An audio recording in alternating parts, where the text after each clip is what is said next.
Hi, it's Rachel from Twinkl, and I want to make sure that you know about the Multiplication Lapbook Creation Pack.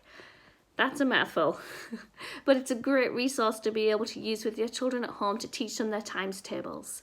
When I was at primary school, my favourite thing of all was the times table competitions. We would be there with our narrow strips of paper, our pencils poised to see who'd be the first to stand up, and if it was me, I would be over the moon. It often didn't actually mean that I understood the times tables, and that's the thing about times tables, isn't it? They can be very empowering when you know them, but it's really important to learn and teach them about them in a variety of ways so that children can really understand the why of multiplication. So without further ado, here's the resource. As you can see, it's as easy as waving a magic wand. I decided to make a mini lapbook for each of the times tables so that I could work on it with my child, and I'm going to show you 3 activities that we're going to do together. Activity number 1 is really simple. All you're going to do is chant through the multiplication facts on the front of the lapbook, but as you get to ones that your child finds tricky, they're going to choose a different voice that they're going to say in every time. A monster voice, a robot voice, an opera singer, anything that's going to engage them in remembering that fact. And every time you say it, and you'll choose multiple ones, you'll have to remember to say it in that different voice.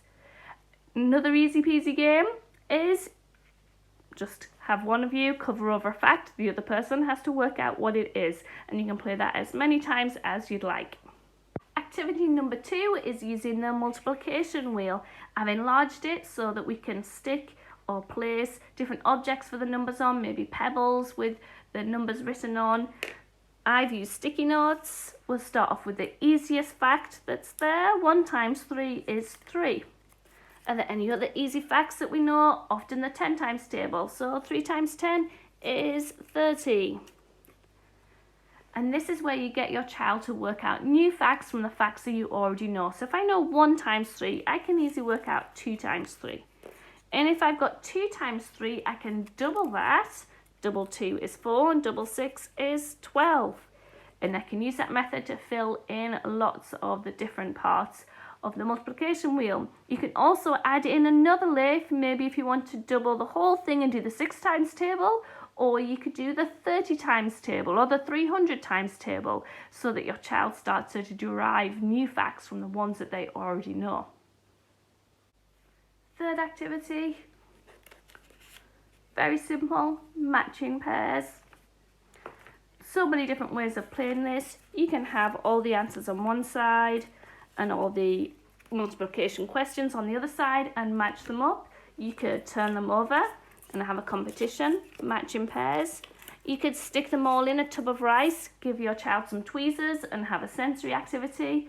You could put the answers on one side of the room and show a question, and they have to race, hop, jump to get to the answer. You could have a hunt, all sorts of different things that you could do with matching pairs.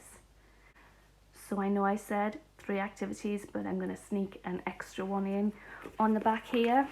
I took one of the games from the kit, stuck sticky back plastic on the back, and all you do is you roll 2 dice, multiply them together, 2 times 5, and then you find your number. And it could be the first to get 4 in a row. You could time how many you can get in a minute and just have fun with that game on the back with a handy chart there for the tricky ones.